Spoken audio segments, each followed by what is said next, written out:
こんにちは、斉藤直樹です。今日はリアリティについての質問が来ております。10代、そらじろうさんからの質問です。斉藤直樹先生、こんにちは。現中3のそらじろうと申します。早速ですが、先生に質問が一つございます。1年ほど前にアナログイラストを描き始め、2週間ほど前にデジタルを始めて触ってみたのですが、線画はアナログの時の積み重ねか、自分ながらたまにはギリギリ納得のいくものが描けるようになったのですが、色塗りがとても初心者感が拭えない感じで困っています。原因は私の考えでは絵の彩度の高さやシワなどが足りないのではと考えているのですが、改善しようとしてもいかんせんシワや影などの服や紙の濃淡などがうまくいかないように感じます。特にリアリティが全く感じられなく、初心者感が際立つのが他の絵との違いなのではと考えております。わかりにくい説明で申し訳ございません。取り上げていただけたら幸いです。こちらは私が前描いたイラストの URL です。もし質問が伝わりにくかったり、動画で使う場合には参考にしていただけると幸いです。とのことです。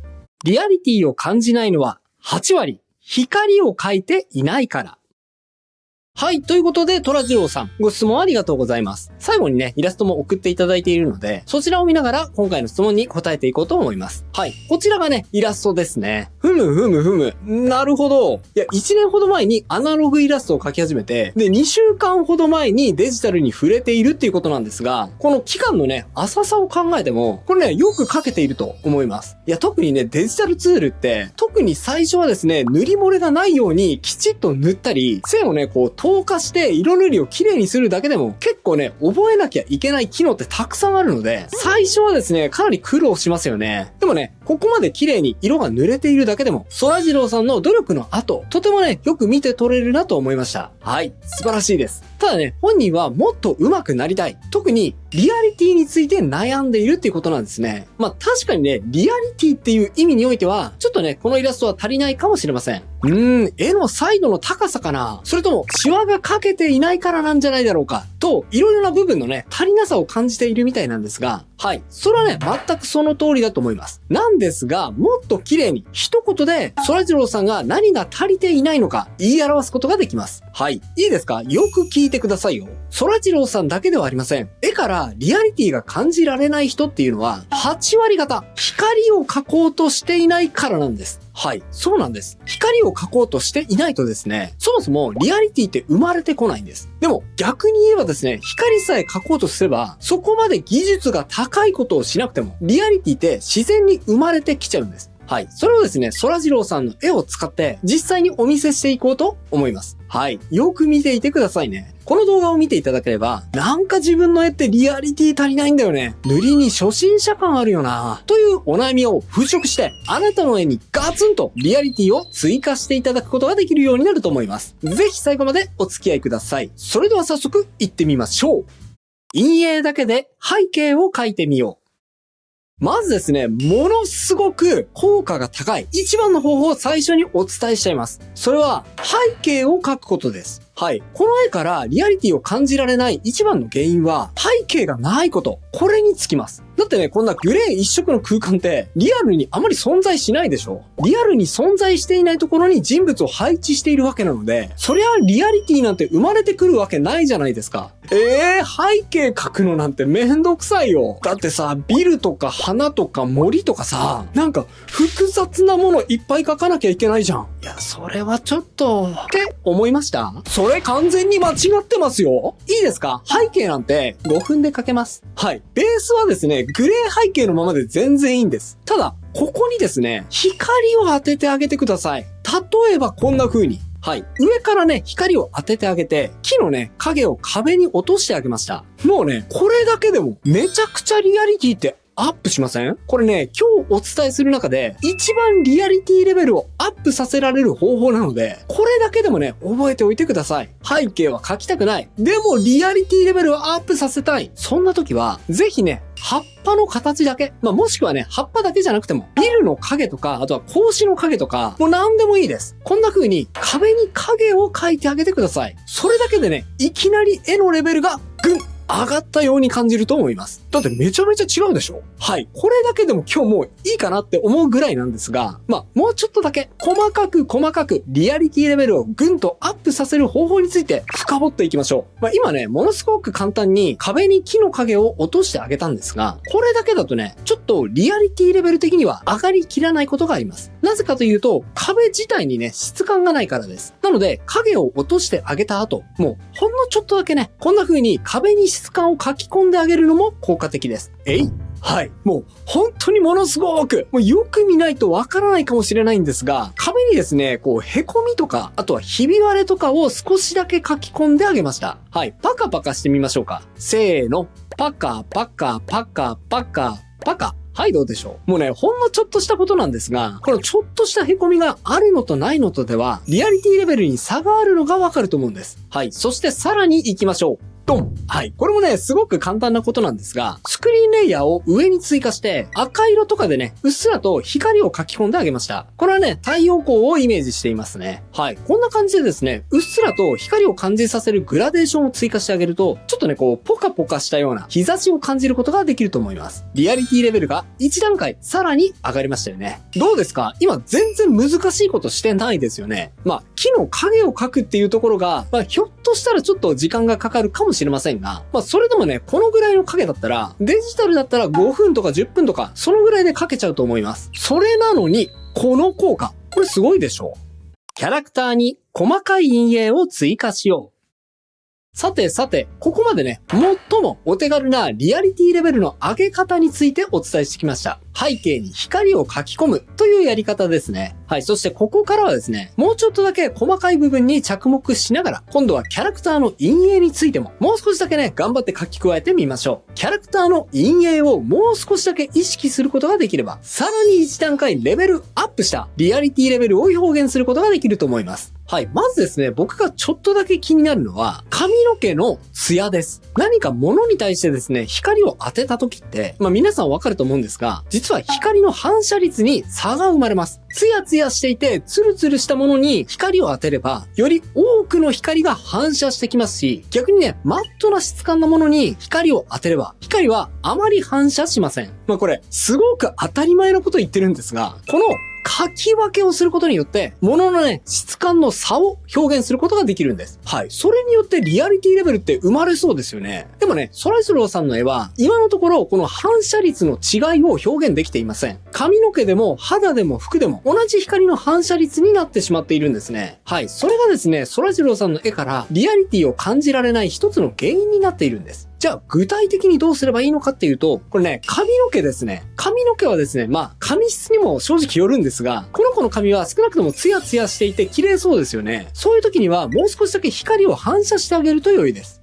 例えばこんな感じ。ドン。はい。こんな感じで光が反射したハイライトを加えてあげました。はい。でね、勘がいい皆さんだったらもう気づいていると思いますが、僕は2種類のハイライトを加えています。一つは向かって左側に追加した強い光のハイライト。そして二つ目はそれよりも一段階落ち着いた暗いハイライトです。はい。このね、正面に入っているのが暗いハイライトですね。なぜ二つ必要なのかというと、強いハイライトだけで全部のハイライトをね、こう書き切ってしまうと、光が全部強すぎてですね、質感があまりうまく表現できないからです。なので、直接光が当たって、ピカーンと光っているところ以外は、このようにね、少し弱めの一段落ち着いたハイライトを入れてみてください。これによってね、うまく質感を表現することができると思います。そしてその上で、今度は影も強調してあげましょう。光が当たったということは、その分ね、影も強く落ちることになるからです。はい。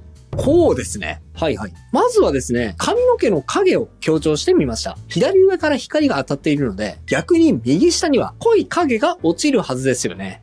元からですね、影はついていたんですが、光が当たっている方向も考えて、より意識的にどこに影が落ちるのか考えながらつけてみてください。そしてポイントなのは、頭の頭頂部に落ちている葉っぱの影です。はい。ここポイントです。背景にね、葉っぱの影が落ちているということは、当然ね、キャラクターも同じ空間ににいるわけですから、同じ影が落ちるはずですよね。なので、背景に落ちている影を意識的にキャラクターにも落とし込んであげることで、ああ、この人は背景と同じ空間にいるんだな、ということを見ている人が視覚的にね、一発で感じ取れるようになるので、これで一気にリアリティレベルがぐん上がることになるんです。これね、意識できていない人はぜひ意識してみてください。リアリティを感じさせるにはね、すごく重要なポイントです。さあ、まだ影いきます。結構今日はね、細かく説明入りますよ。次はこうです。ドン。はい。これはちょっとですね、パカパカしないと分かりづらいかもしれないので、パカパカしますよ。はい、いきます。パカ、パカ、パカ、パカ、パカ。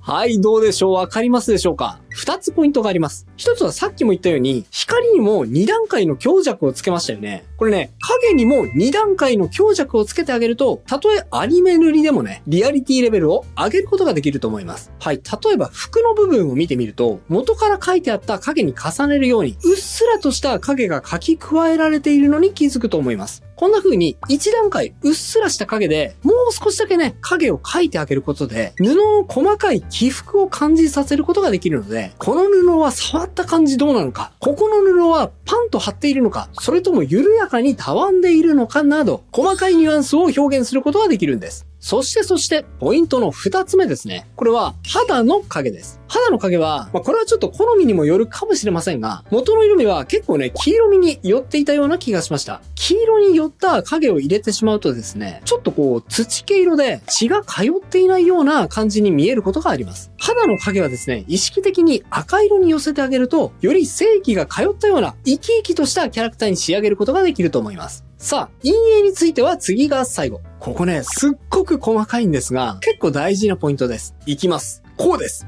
ドン！はい。どうでしょう？ちょっとわかりづらいですよね。はい。パカパカしてみましょう。いきます。パカ、パカ、パカ、パカ、パカ。はい、どうですか？これもね、陰影の問題なんですが、特にシンプルなアニメを描く場合、ちょっとね、シンプルにしすぎちゃうことがあるんです。どうしてもね、デフォルメを描いてると、厳密に言えばここにも影が落ちそうなんだけど、でもこんな細かいところに影描いても、これ意味あんのかなっていう部分あると思うんですが、例えばですね、顎下の細い面積に影を入れたりだとか、あとは服と肌が重なったちょっとした重なりの部分にね、影を入れるかどうかとか、そういう細かい部分の影ですね、これ入れる必要あんのかなって書いているときはね、ちょっと思っちゃったりすることもあるんですが、でもね、こうしてみると結構ね、効果高くないですか？一目瞭然ですよね。こういうですね、細かい陰影を追ってあげることで、なんか触れそうだな。そこにいそうだな。なんか存在感あるな。っていうね、表現につながってきます。時にはね、絵を拡大してね、こういう細かい陰影をきちんと描いてみてください。かなりリアリティレベルをぐん上げることにつながると思います。残り2割の原因。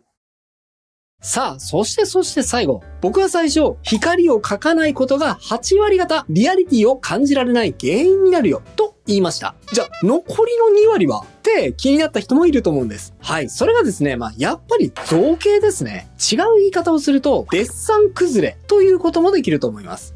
僕はですね、何が何でもデッサン直す必要はないと思います。デッサンが少しぐらい崩れていても、陰影をね、整えてあげた方が、さっきも言ったようにリアリティレベルを上げることにつながりますし、絵の雰囲気をぐぐっとアップすることができるからです。それにね、ちょっとぐらいデッサンが崩れていた方が、なんかね、その人の味につながることも多いので、むしろちょっとデッサンが崩れてる絵の方が、なんか魅力的だな、とすら思うことも多いんですよね。ただね、やっぱり不自然に感じてしまうデッサン崩れというものはあってですね、それがあるとリアリティレベルがぐっと下がってしまうことも間違いないです。はい。それも踏まえてね、最低限直してみましょう。ドドン。はい。これなんでこれを最後の最後に持ってきたかっていうとですね、造形の違和感を自分で感じて、で、自分でそれを直すっていうのは、これね、めちゃめちゃ難しいんですよ。人の絵を指摘するのはね、これ簡単ですよ。自分の絵の違和感を自分で感じて自分で直すっていうのはめちゃくちゃレベルが高いんです。陰影や色塗りについてはね、今まで意識できていなかっただけなんで、それはね、